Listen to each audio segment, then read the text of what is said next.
my wife and daughter have moved their business back, and it's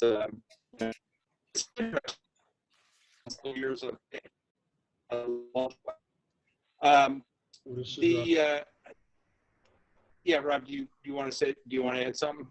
I'm sorry, I'm muttering here. It's a challenge to hear you. Let me try on the phone and see if that works better.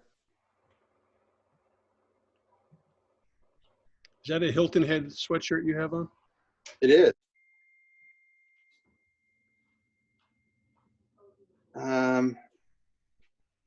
Is there, hold on just a second. Tammy, did you send out a phone number with the Zoom? It typically comes with it. Hold on. Okay. Phone number. You can call 669-900-6833. That Okay, works. I didn't quite catch that, so what was it?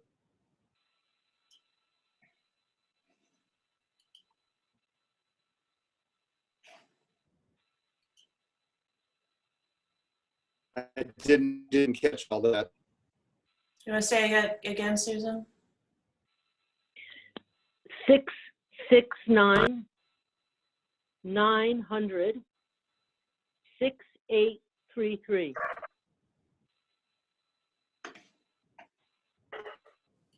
Okay.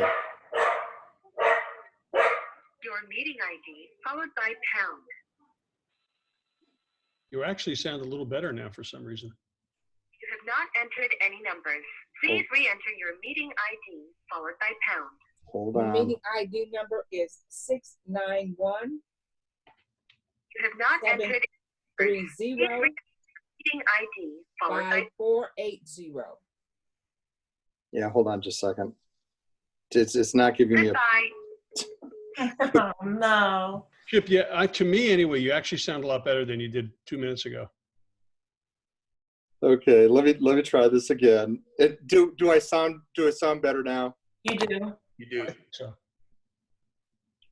Technology ain't it grand? Can you hear me now? yes. Yes. All right. So hopefully you can hear me and I just want to share a couple of things that have come up. I've been working out of the house for the last 25 years, so nothing really has changed for me, other than I'm not on the road, and I think that's a real blessing for not being on the road. I really enjoy not getting on airplanes and being a lot of places. It gets into the connection, but I've found Zoom to be a real handy way of communicating. One of the companies that I work with is on Teams and Skype, and those have been really reliable platforms as well. And the thing that I'm hearing from everybody is that we're probably in this until Memorial Day, and so as much as we'd like to think that the economy is going to come roaring back, or that it's going to open up the end of this month, the consensus that I'm hearing from all the CEOs that I deal with is probably the end of May. That's going to put a lot of stress on everybody. Stress on everybody as far as their income. Stress on everybody as far as their ability to work with groups and work with people. And so just from a business model standpoint, doing the working the business model, it's going to be different. And I don't know what your business model has been. I don't know if Doug Brown does a great job of doing distance learning using the processes. I always went in the direction of coaching, because I like the fact that I was working with people long term, and many of my clients I've had for 12 or 15 years. But it's a good time to see how your business model works and how much of it you can do distance. And one of the things that there was an op-ed in Wall Street Journal not too long ago that said, okay, now that the genie is out of the bottle, in other words, telecommuting is out of the bottle, will it ever be stuck back in? And I think the consensus of the opinion is that if we've worked from home successfully for a couple of months, then who's going to want to have an hour and a half commute each way and go through all the stuff that they used to? I've got one company that I deal with that 93% of their people are telecommuting. I've got another one that 8% are. And it's a difference in the leadership, a difference it's different in the business model. But out of 5,000 people that work for the company, 8% are working from home, and they're having significant problems because they're monitoring the internet usage, they're monitoring the usage of streaming services and all that kind of stuff, and so it really opens up the conversation about trust. What I wanted to talk about is, listen, I think I shared with everybody that I had a stroke 8 years ago, and it was 8 years ago Sunday, and I was standing in front of a class in Jacksonville, Florida, and had the stroke. It was funny. The whole class watched me have it, and nobody said anything. But one of the things they don't tell you in coming out of the stroke is that it really messes with your emotions really badly. And I don't know if Brown had that with his heart issues or if that's unique to strokes, but coming out of that, I was never what I would call an anxious person. I had my issues, but it didn't seem to be anxiety. And so what that propelled me on was a journey to find out how I could fix that. And the anxiety was crippling. The anxiety was, the cortisol starts pumping through you, and I wouldn't be able to sleep at night. I was a wreck during the day, and I wasn't making good decisions or making good calls. With times like we're going through right now, it's, if I were going through this 8 years ago, I don't know what I'd do. I'd probably be curl up in a ball in the fetal position and suck my thumb. But it's all about coping. It's all about how do you cope. I didn't want to medicate because I felt like if you get hooked on some of those anti-anxiety drugs, that they're not really good. So I had to find different ways, and so I want to share that experience with you because that will have a lot to do with how we handle today's crisis, or whatever you want to call it. So there's a couple of things I learned. I was already down the path with emotional intelligence, but I became a lot more aware of emotional intelligence. And what I want to share with you, if you were at the Power Summit about a year ago, I think it was a year ago summer, we had the discussion about emotional intelligence. But I want to reiterate a couple of things and talk about what that really has to mean for us practically. And so, let's take a look at physiology. Let's take a look at how our brains are wired and how our brains function, and the way that it's all connected. So if you took a cross section of the brain and looked down in the brain, the front portion of the brain, the part that's behind our foreheads, is called the prefrontal cortex, and that is where we do the vast amount of input. So in other words, every sensory input that we get comes through the prefrontal cortex. We're able to understand vast amounts of complex information through the prefrontal cortex. We are able to understand language there. It's where we plan. It's where we can make plans. It's where we understand the concept of time. And it has allowed us, you know, if you buy into evolution, and I know some people don't, but if there was a book called *Sapiens*, Yuval Harari. If you get a chance to read it, it's really fascinating. But his premise is that 70,000 years ago there were several species of humans on the planet, and some of us were Homo sapiens, and what happened that allowed Homo sapiens to become the dominant life force on the planet as far as humans.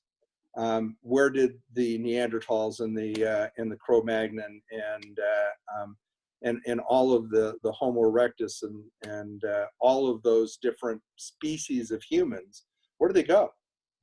And his take on it was that the development of our prefrontal cortex is what allowed us to overcome, to create massive social organizations, cities, towns, you know, more than just the nomadic bands that roamed, and by creating these complex social structures, we were able to take things to the next level, obviously, to where we are today. So that's the prefrontal cortex.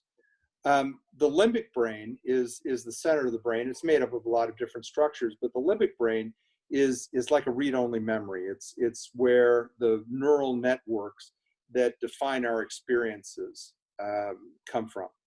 And so you know, if we remember what it was like to be 18, or if we remember the birth of our children, or if we remember our marriage, or if we remember any of those big things, but even the small ones, you know, knowing what your parents' name were. My dad has been dead for 35 years, and I still miss him, and I can still draw up, you know, a lot of that emotion.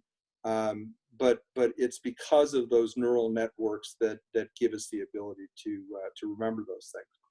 And then at the center of it is this tiny sac of neurons called the amygdala. And the amygdala is 100% pure emotion. That's the sole determinant. That's the sole reason for it existing. Now, again, if you do the evolution thing, the prefrontal cortex is considered the new brain. The amygdala is considered the reptilian brain, or the ancient brain, and it's a part of the ancient brain with the brainstem and that controls a lot of the autonomic responses. But the amygdala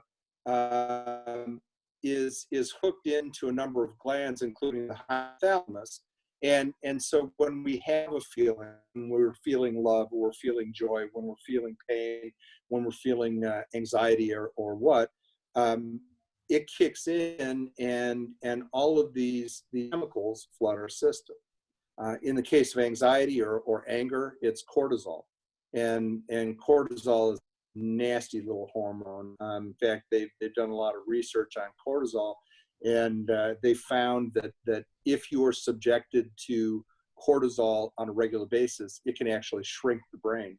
But you know, if we have the different hormones, like dopamine is the happy hormone, and so when we're joyous, or we're happy, or fulfilled, we get a hit of dopamine, and that makes us happy. So it's how that works is, you know, our prefrontal cortex takes in all the threats. We're watching the news, and right now you can't watch the news without 10 words apart is coronavirus. I mean, it's it's ridiculous. It is just to the point where it's too much. I've turned it off. If you listen to that, so your cortex takes in all of that, and then all of the horrible things that can happen are stored in your memory banks, and it accesses that, and it goes to your emotion and starts pumping out all those enzymes, and we're off to the races.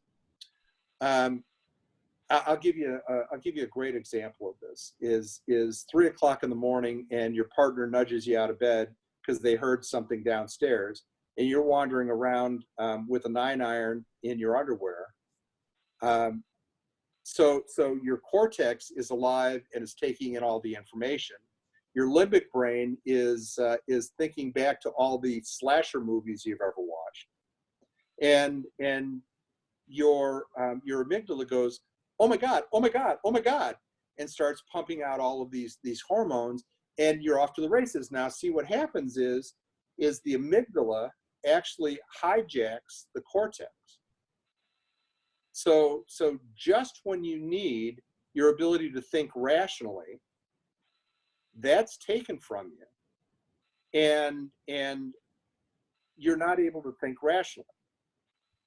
Now, Dr. Izzy Justice, who he's written several books called Healthcare EQ. He's even written a book called Golf EQ, and I love Golf EQ because the best part of the book is in the early part. He says that when you're out golfing, you're actually only golfing about 15 minutes out of a 4.5-hour round. The rest of the time is how do you manage your emotions in between it. But Izzy says that we have different states. Yeah, Al. The different states are, in a green state, we're relaxed. It's like DEFCON 5. Everything is chill. We're creative. We're able to make great leaps and think creatively and think clearly in a green state. Then somebody cuts us off in traffic. Or we get an email from a customer that because emails have so much emotion that you can tell out of that. But we get an email that sets us off, and we end up in a yellow state. And in a yellow state, our breathing becomes heightened, our breath, our blood pressure goes up, our respiration goes up, all of that, all the indicators. We start to get a cortisol hit. And then if we have something that really happens, something that it doesn't even have to rise to the level of terrible, but a client says, hey, listen, I don't want to work with you anymore, or we have a coronavirus, we have to shut down, or whatever, then we go to a red state. And in a red state, the amygdala is completely taken over. You're not thinking. And the great example of this is how many people have had a discussion. We call it a discussion around here. Most people would call it a fight, but you get into a fight with your partner, and all of a sudden, can you, a half an hour later, you say, okay, why didn't I say this? Well, why you didn't say that a half an hour earlier is because you were engaged, your cortex was not engaged, and you weren't able to think clearly. Okay. So what and I've heard this from therapists and doctors and a whole bunch of people that I've seen over the years. The first thing, and everybody knows this, not everybody thinks about it, but when we're in a green state, we tend to breathe from the stomach. We tend to breathe from the diaphragm. We tend to have full breaths. When we're in a yellow state, we tend to breathe from the chest, shorter, shallower breaths. When we're in a red state, we tend to breathe from the throat. And so the only autonomic response that we can control, and we can't control it so much that we'll die, but that we can control, is our breathing. And so the biggest thing to get under control, and it took me a long time to learn this, but to get under control is your breathing. And it's really pretty simple. And the document that I'm going to have Tammy send out to everybody on the call is called Cooling Your Temperature. I ripped it off and duplicated it from Izzy. Actually, I did attribute it. It's from Healthcare EQ, but it's paraphrased a bit. But the first thing you can do is to breathe, is to get control of your breathing. And when you're up against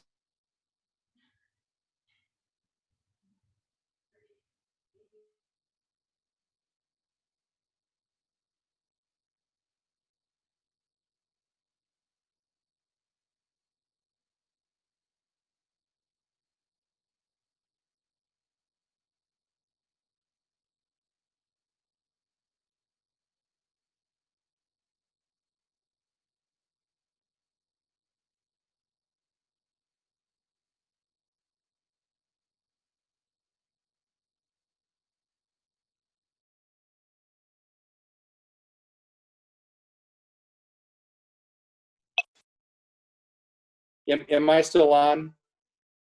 You're back. Okay. Last we heard was control your breathing. Okay. Well, and when you're listening, did you hear 6-4-6 breathing? No. Okay.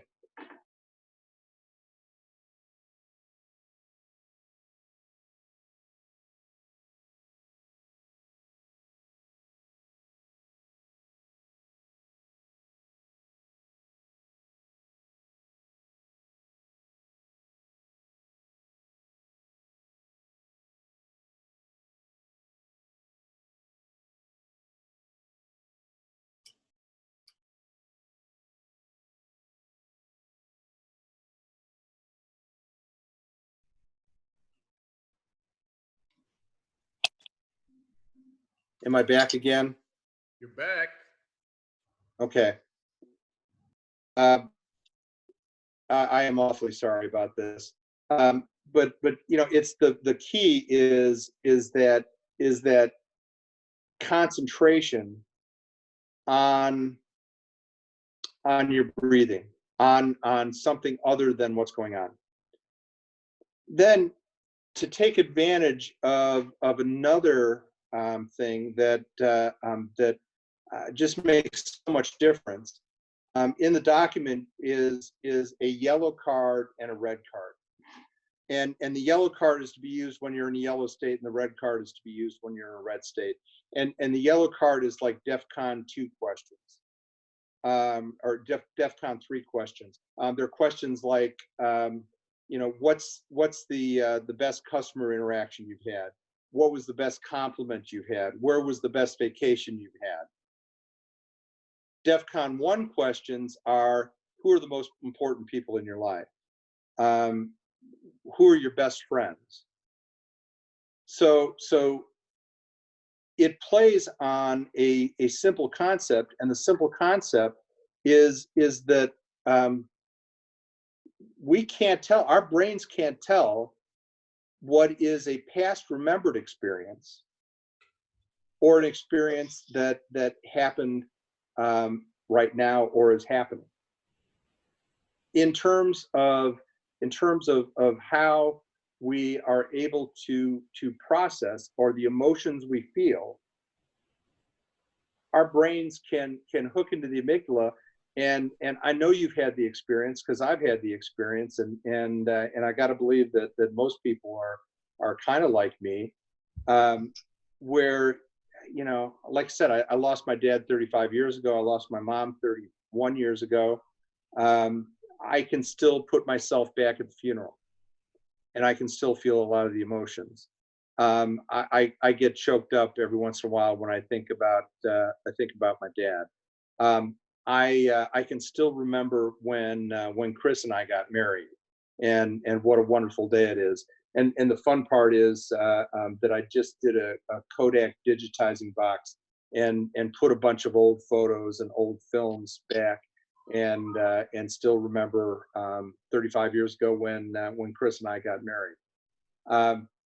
So you can put yourself in that feeling, and the important thing is that when you get the yellow card and when you get the red card, you take a look at that and say, okay, let me write down, either in your phone or if you want to use index cards or however you're comfortable doing it, write down the answers to the questions that are on the page, and have those available, so that when you get that email or you get that phone call or somebody cuts you off. Well, nobody's cutting off anybody in traffic anymore. There's not traffic anymore, at least not down in North Carolina. But it's how do we think ourselves into a different state? And we've talked about that as members of TA for years. But how do we think ourselves in a different state? How do we change our emotional makeup to put us in the mood that we are? So that's about all I've got, and I hope it came through enough. Do you have any questions or any situations or anything you want to share? Does one part of that brain come at the expense of another when it's operating properly? Like, does one person have more of the amygdala and another person have a corresponding overweight in frontal cortex?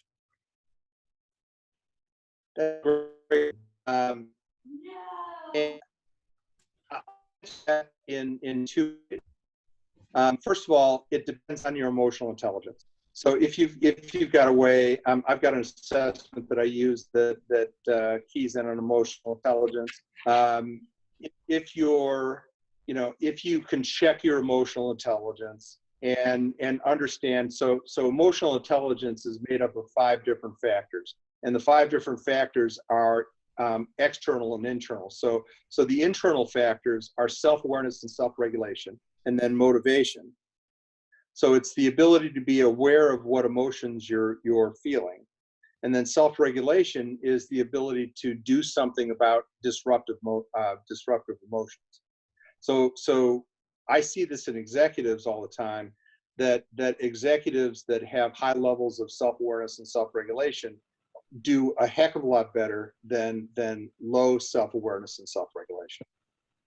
The external are social awareness and social regulation, which is the ability to maintain relationships and understand your effect, your emotional effect on others, and understand the emotions of others. And again, executives with high levels of social awareness and social regulation do really well. Now, you may not be surprised to learn that most engineers that I work with have really low social awareness and social regulation. So if you think of a prototypical engineer, male or female, doesn't matter. Those are the people that have really low social awareness and social regulation.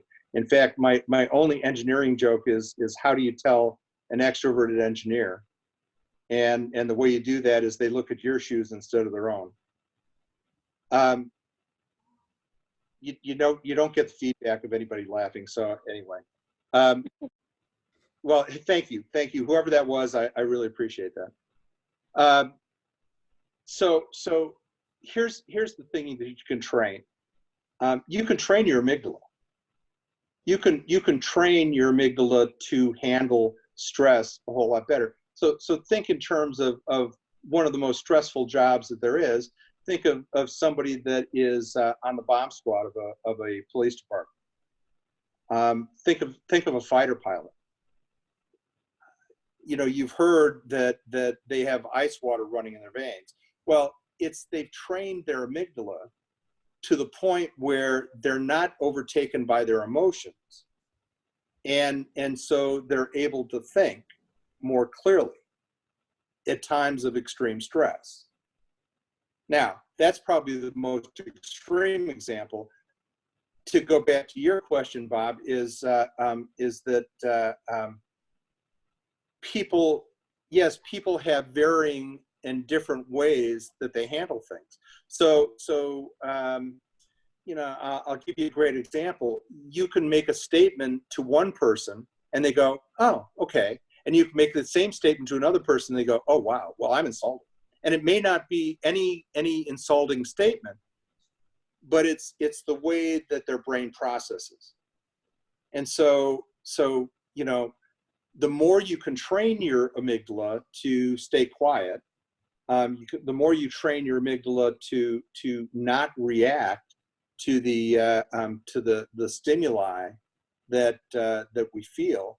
And we used to use this statement, years ago. It's like we're stimulus response creatures. Well, how do you change that? And you change that by being thoughtful. Well, how do you be thoughtful when you're in the middle of a crisis?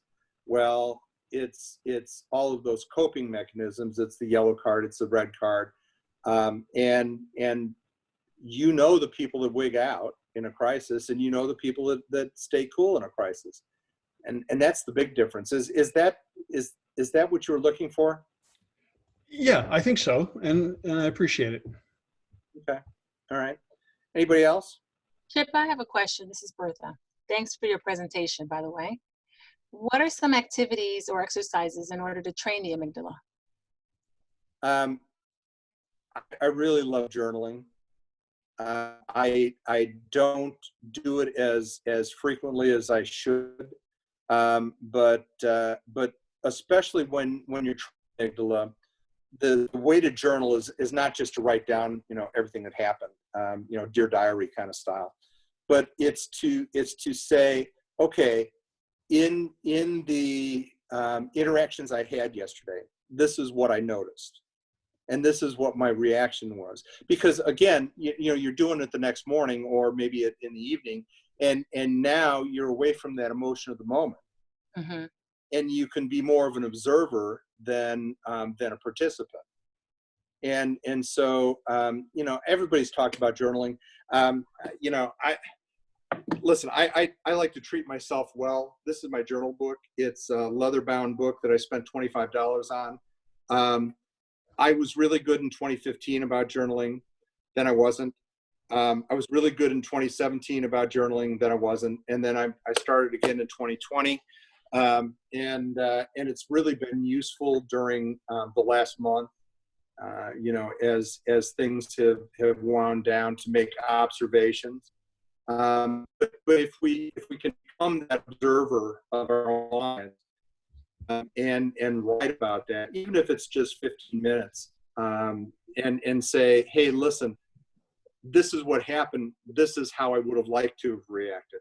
And the more that we can condition ourselves to do that. I was listening to a podcast. Tim Ferriss runs a really great podcast. Tim Ferriss is the guy that wrote the 4-day work, or the 4-hour work week. And he did a podcast with Penn Jillette, the magician of Penn and Teller. And Gillette, he was a great interview. It's a 2-hour podcast and it just flies by. But Penn has been journaling for the last 45 years.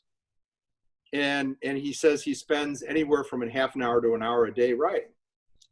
And I guess if you're an entertainer, you can do that kind of stuff. But anyway, the thing that he thought was really interesting was that he takes every day and then he goes back 5 years and looks at what he was doing 5 years and what he was thinking 5 years. And then he looks 10 years. And even my limited, I've got journals that I've been doing since 2002. And so when you can look back at 20 years ago and you say, well, gee, I wasn't thinking very much differently than I am now, or I'm thinking very much differently than I am now, or, what are my thought patterns, becomes extremely helpful as well. Excellent. Thank you. Sure. Other Nice to meet questions for Chip or thoughts? This is Doug. This is a question, and I don't know whether this is for Chip or for Tammy, to be honest with you. How close is the Intermetrics EQ profile to what Chip was describing in terms of the EQ profile of those five. Do you know how close Jay was able to link those two in terms of our EQ profile? I don't know is really the answer. We have requested it, but we haven't been able to get confirmation from Jennifer, who's in charge of that project. So Gerard has a weekly call with her, and it's continually on the list. As soon as we have more info, I'll update you. Yeah, the 5 different areas that are measured in the assessment that I use are the original Goldman.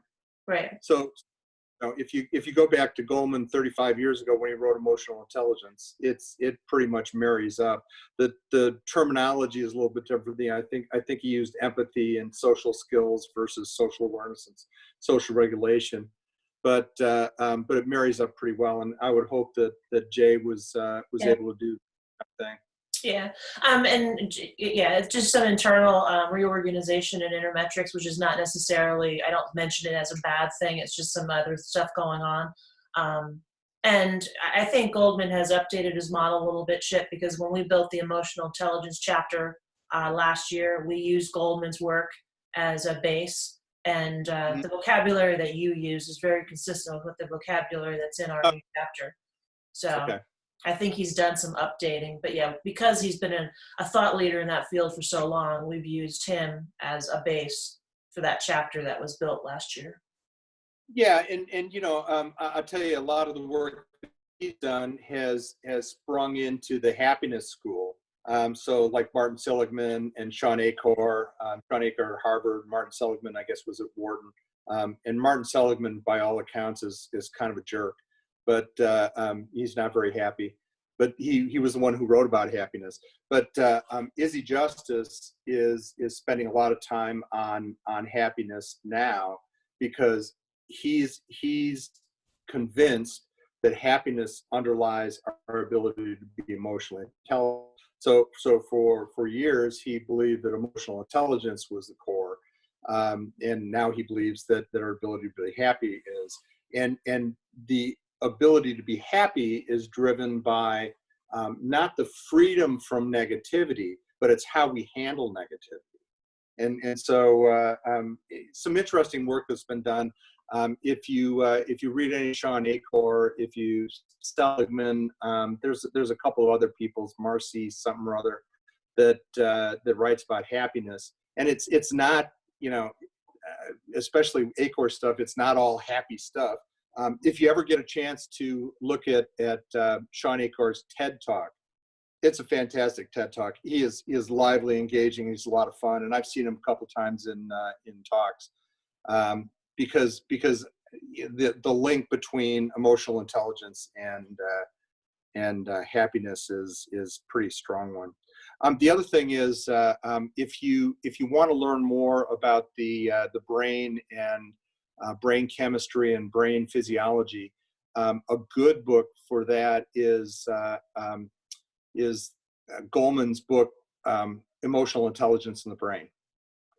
And it's got diagrams and all kinds of things. And it's just a really good book if you want to understand the physiology. I mean, I've always been kind of driven by the physiology because I want to know the why.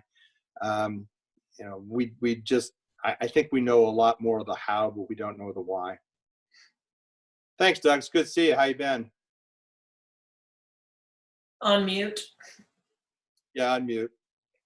Chip, really well, thank you. The busy but good, working with all kinds of different people. Have had some long days, just in terms of the number of people that we're trying to connect with and kind of help out, but overall things are good. I really appreciate the review of brain function and brain chemistry. I've heard you do it before, and despite the technical glitches in terms of the production, I still think it's spot on in terms of what you're talking about.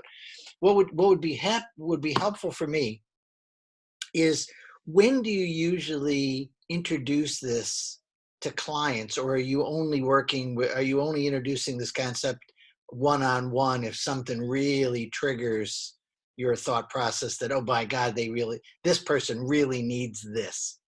Well, let me give you a couple of examples because there's differences.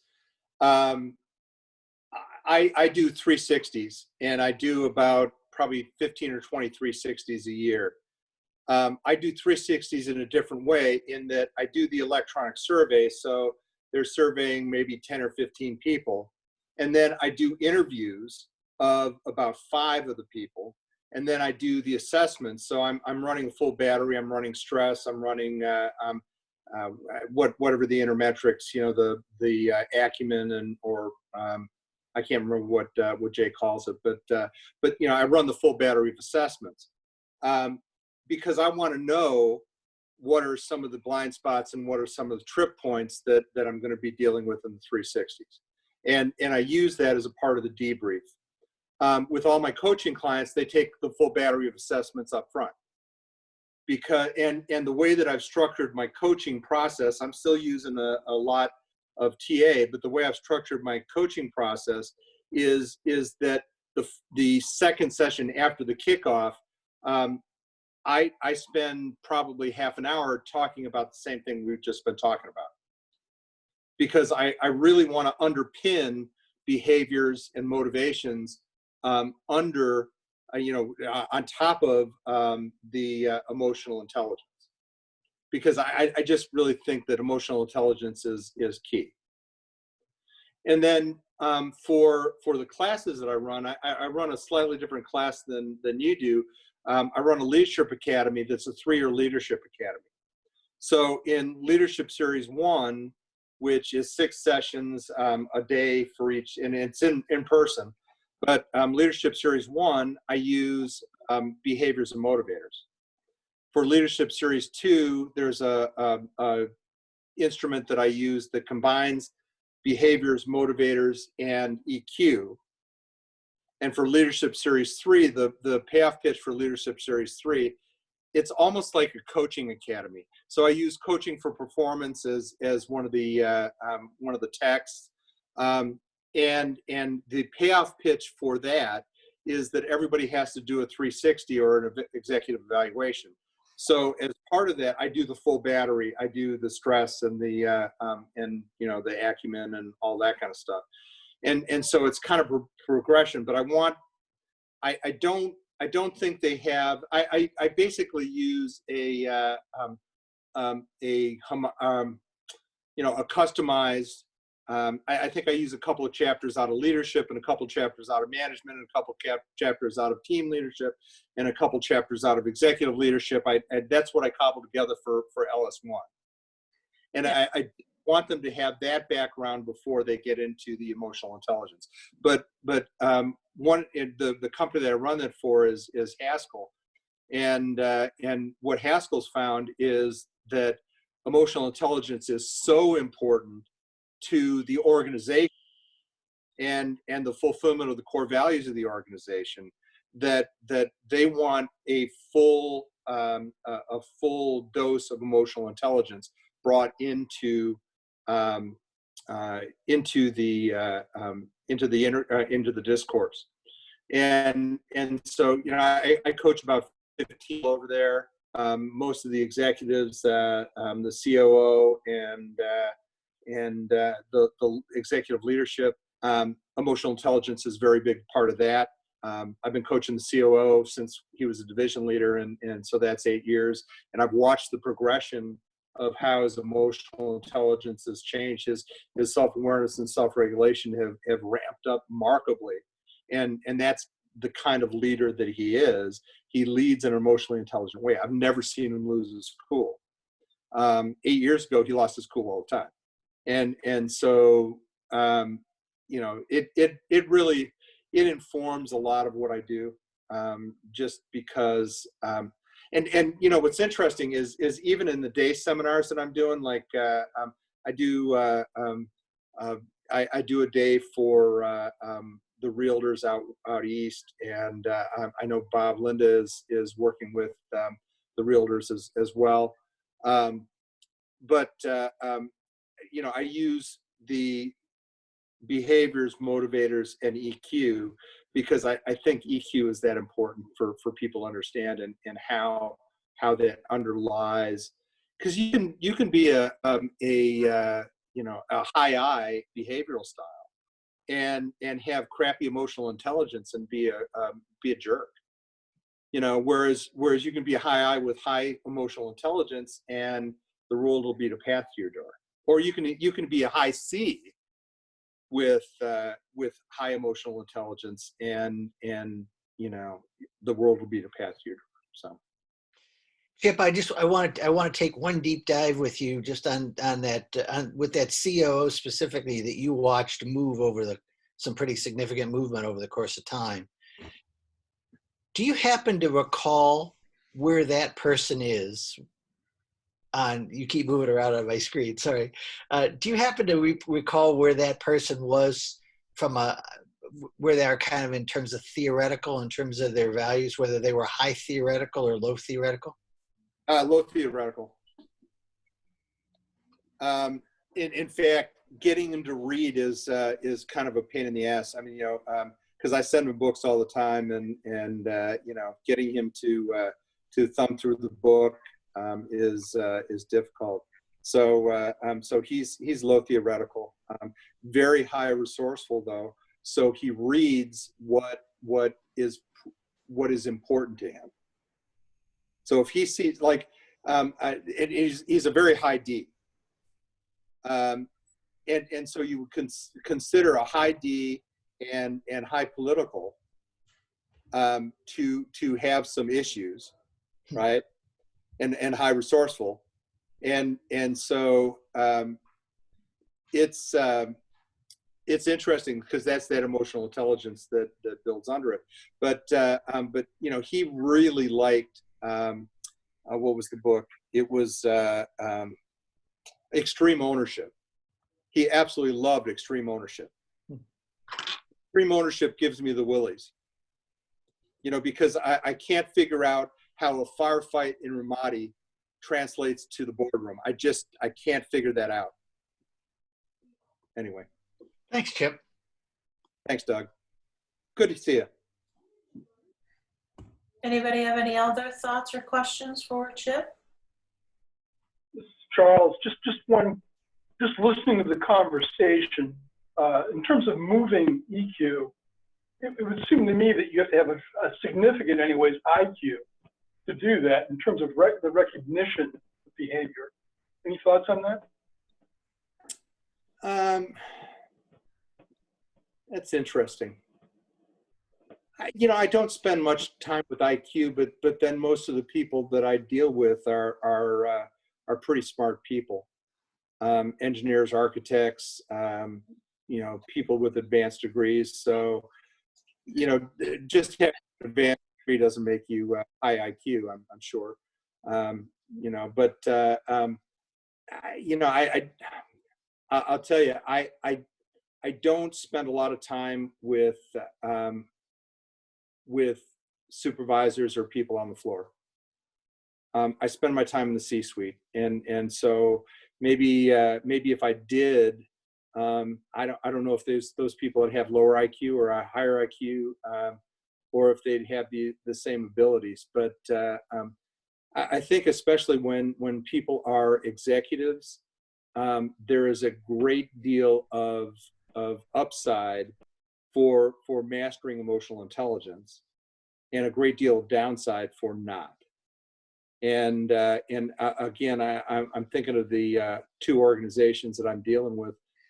One that's really old school and you know, can't imagine people working from home, and the other that is really high EQ and says, hey, we trust you, go do what you got to do, and I know we're on lockdown, but you know, I trust you to get your work done, with all the kids and the dogs and you know, and I'll tell you the one interesting thing is I saw CBS Sunday Morning, and they did a teleworking segment on it, and the guy said, and it's okay for kids and pets to be around now.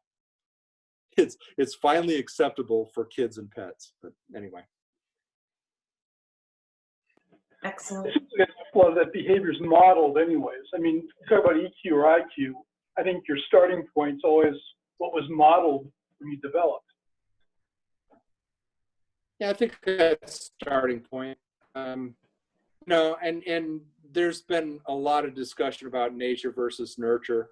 I'm not sure. I think people come out of the womb with different behavioral styles. I mean, I look at my 3 kids, and they are markedly different. One's a high D, and really is the epitome of a high D. Crazy. One's a high I, or one's a high S, and one a high C. And they've been like that since they were small. So, I don't know. I think it's a combination. Yeah, and I've seen that in my kids too. Yeah. Thanks. Any other thoughts or questions? Well, awesome. Thank you for participating. Thank you for being patient with some technology challenges. Won't be the first, won't be the last. And thank you very much, Chip, for being with us today and sharing your insight. I echo Doug. I've heard you do this before, and it's always good for the repeat. So thank you for your time. We really appreciate it. Hey, Tammy, thank you very much for asking me. I really appreciate it. And, I really enjoy the network and just want to help it as much as I can. Anything else I can do, please don't, Yep, please, and we please appreciate don't that. hesitate. And it's also, and every learning lab has a slightly different audience. Some of you have heard this before, but our commitment is to add more learning labs, as you've seen from the schedule, just to continue to learn from each other, since we couldn't be together last week for Power Summit, keep the level of positivity in the world of, oh my God, it's going to end attitude. And you're right. I mean, you can't watch the television for more than 2 minutes without wanting to be on a limb, right? Or a ledge, rather. And also, to just keep everybody connected. Trusted Advisors moved all of our work except Power Summit to a virtual platform in the middle of 2018. So it's something that, with the exception of technology glitches that you can't control, it's been working really, really well. So to echo Chip's point, if somebody has a topic that they'd like to share, let Wendy or I know, or if there's a topic that you would like to see us implement, so we can take advantage of these learning opportunities while a lot of us have some unscheduled free time that we weren't planning for. Good. Hey, thank you very much. Cleveland? I really appreciate it. One quick Thank you, question. Chip. This will be, I know you're recording, but will this be posted as well? Yeah. Okay. Yeah. Great. We do record them all with rare exception, and we post them. So it'll get posted tomorrow because it's got to spool down, and I got to get it to Jenna. And even though this had some technology, I think there are more than enough good nuggets in here that it's worth posting. People can be patient with the technology glitches. All right, guys, you have a Thank you. great rest of your week. Stay safe and healthy, and I'm sure we'll be talking soon. Thank you. Thanks. Good to see you. Good to see everybody. Take care. Thank you.